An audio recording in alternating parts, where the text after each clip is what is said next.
Adding to your list of allegations, you go on to claim that there was land grab in Bolivia and the tribal people over there, the indigenous people over there, were fooled and the people that represented Kailasa were arrested.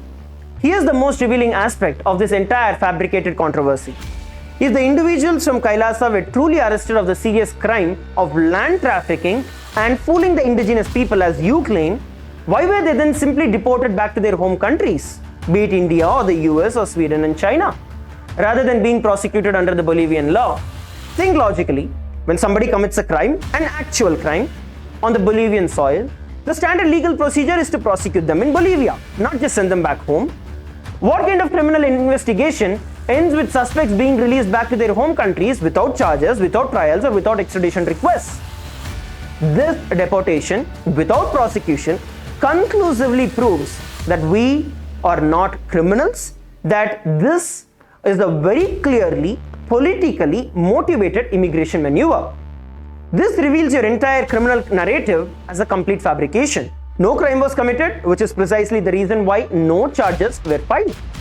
You, the establishment media, deliberately obscure this crucial fact because it completely destroys your false narrative of land grabbing and fraud. Let's be absolutely clear.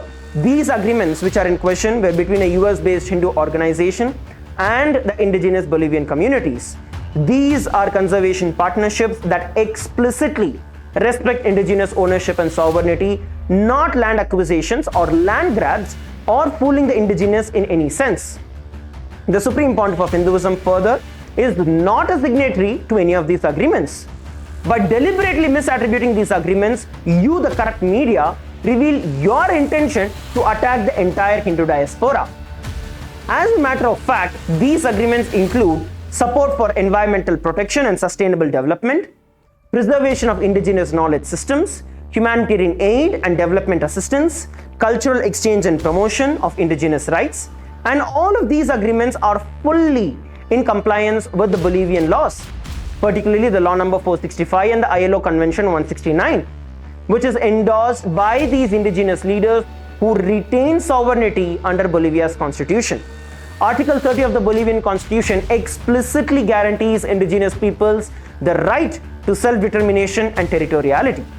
Your characterization of these legitimate conservation partnerships as negotiating for 1,000-year leases reveals your deep-seated colonial mentality.